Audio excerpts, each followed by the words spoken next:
Hey everybody, Michael Mann from Michael Mann Security Services. Today we're going to talk about intermediate weapons.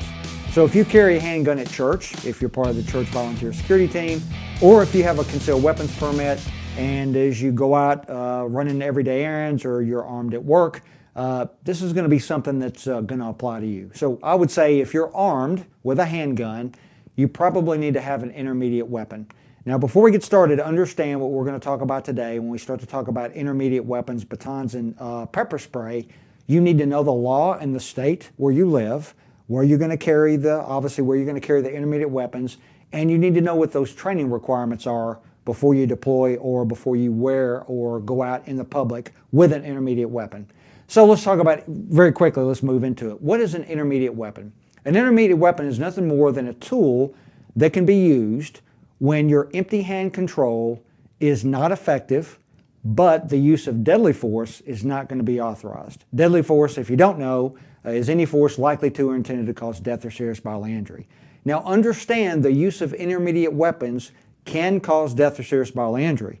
So again, it's very important you understand the law and you get the proper training on these tools or on these weapons before you deploy them. All right, so we're going to talk about two intermediate weapons today. We're going to talk about chemical spray or oleoresin capsicum. Some of you guys call it pepper spray or OC. And we're going to talk about the expandable baton. All right, let's talk about the expandable baton very quickly.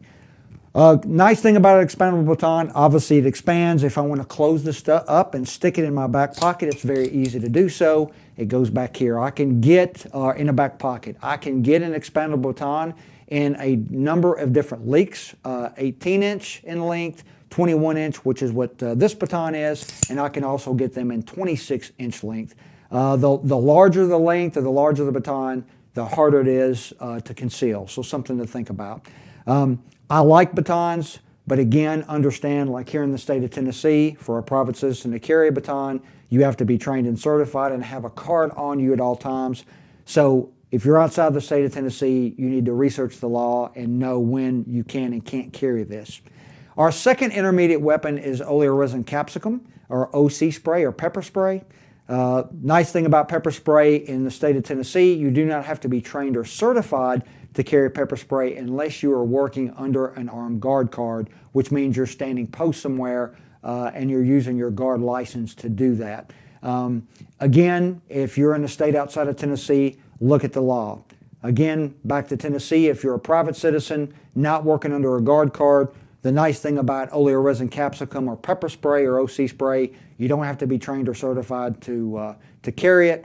A nice thing about it is concealable. I can stick it inside my pocket. I can put it inside a pocketbook or a purse or even in my back pocket, and I can walk around with it and be prepared to use it when and if necessary. That's just a basic briefing on impact weapons, what we use them for or why we would use them, and two examples of intermediate weapons, again, the impact weapon and the chemical spray. If you have any specific questions about intermediate weapons, you can email us at contact@michaelmannsecurityservices.com, or you can find us on Facebook, Twitter, Instagram, and YouTube. And remember, it's about prevention, not response.